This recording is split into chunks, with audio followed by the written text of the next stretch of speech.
Welcome back. We'd like to remind you that all our top stories can be found on our website, and that's channelstv.com, and on youtube.com/channelsweb.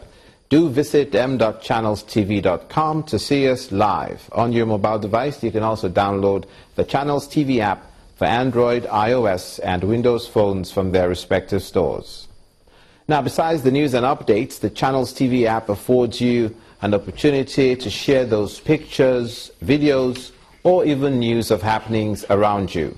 Just install the app, then tap and swipe to reveal the eyewitness menu and follow the instructions. And now to the southwestern parts of the country and road reconstruction and rehabilitation. The Ogun State government may have rescinded its earlier decision to disallow the construction giant Julius Berger from working at the peak period on the Long Bridge portion of the Lagos-Ibadan Expressway over the traffic bottleneck being experienced by commuters on the stretch of the road. Briefing reporters in Abeokuta, the state capital, the State Commissioner for Works and Infrastructure said construction will continue at all times as an alternative road has been provided to ease traffic congestion on the Long Bridge.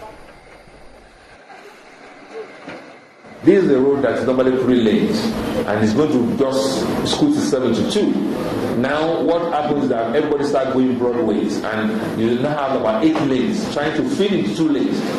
These 2 lanes that was insufficient for 3 coming initially, it becomes about 8 trying to go into 2. And of course, the build-up increases. That is why they created the tunnel road.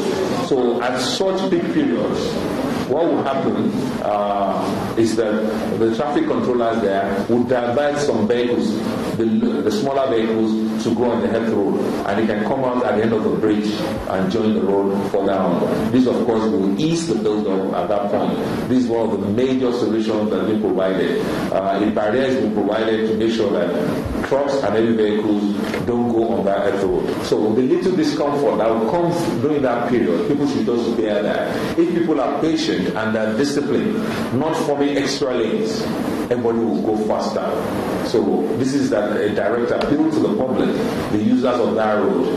And whenever you're on that road and there is a slight hold up, please maintain discipline, lane discipline, stay in lane, and within a short while, everybody will pass, because there's presence of traffic controller and law enforcement at that point. The moment everybody is trying to beat the next person, that's when it becomes chaotic. And now to the northern part of the country and the natural disaster that happened concerning flooding barely 24 hours after the Nigerian Meteorological Agency, NIMET, issued a flood alert concerning certain parts of the country. The Kano State Relief and Emergency Agency has confirmed that at least 5,300 houses have been destroyed by floods in 6 local government areas of Kano State. According to the Executive Secretary of the agency, Mr. Aliyu Bashir, the affected local government areas include Kirun Shanono, Dawakin Kudu, and Garun Malam. Mr. Bashir says over 2,300 houses were affected in Dawakin Kudu, while about 600 houses in each of the remaining 5 areas were also destroyed by the flood. He adds that officials of the agency have undertaken an assessment visit to all the affected areas so as to ascertain the extent of the damage, and that the Kano State government will come to the aid of the victims as an interim measure as soon as the agency submits its report. The northwestern zone of the National Emergency Management Agency also says about 8 local government areas in Kaduna State are likely to be affected. The zonal coordinator of NEMA, Musa Ilala, says the agency has alerted communities living very close to riverbanks to leave those areas before the floods come. And 24 hours after the termination of the amnesty pardon earlier granted Mr. Tewase Akwaza by the Benue State government, the police is asking all Nigerians, including the media, to assist in arresting the suspected gang leader. The Benue State Commissioner of Police, Mr. Bashir Makama, says although the suspect evaded arrest, properties used by him to perpetrate criminal activity, including armed bunkers, were destroyed. The approval follows a security meeting convened by Governor Samuel Otom at the Government House to review the status of last Saturday's military invasion of Bise village to apprehend the suspect. Members of the Benue State Security Council rising from a closed-door meeting that lasted 6 hours. At the meeting, they reviewed last Saturday's military action at Bise. A government representative addresses a press conference on the outcome of the meeting, one of which is the termination of the amnesty pardon and the agricultural produce tax collection earlier granted Mr. Tewase Akwaza, also known as Ghana, when he gave up his criminal lifestyle. By these activities, it has become clear that he had renounced the amnesty pardon granted him. The council directed that the State Internal Revenue Service should terminate Ghana's revenue contract with immediate effect. It noted that the schools and the compound of the gang leader were training grounds for criminals and the Indian hemp depot, hence the need to destroy them. On the sidelines of a security meeting, the Director of Personnel Management of Katsina Ala Local Council denies any protest by Bise community against the military. Carry out the operation without any hindrance. I think that even the development, the people of that community welcome it because it was their best interest. For so long, particularly at the axis of Stodonga and the Bise, there have been crises, issues of killing and kidnapping. The Commissioner of Police leads other security chiefs out to intensify efforts aimed at returning peace to the area.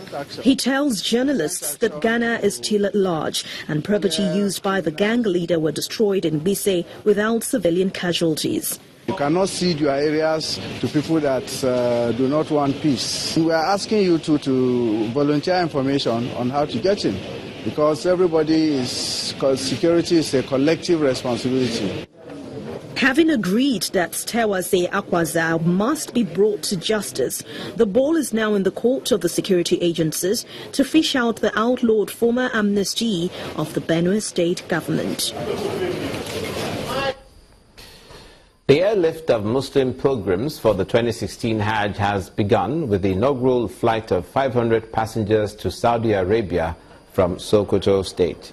Here in Lagos, about 752 pilgrims from Osun State have been airlifted in 2 batches through the Murtala Mohammed International Airport. The first batch of 450 pilgrims were processed at the Hajj terminal with passenger screening and security checks. At the inaugural flight in Lagos, the Southwest Commissioner of the National Hajj Commission, Mr. Faoud Adeyemi, says the passengers have been equipped with an e-track system which will make it easy to identify Nigerian pilgrims in the Holy Land. There is an e-track system in which all the pilgrims will wear, that wherever you are, we'll be able to monitor you. We'll be able to say that this is a Nigerian. You know, you can have some Nigerian who will come from other countries. We can't account for those ones, but we have to account for Nigerians who travel from Nigeria. And with the e-track system which we have done, we believe, inshallah, this one will be able to track any Nigerian wherever you are.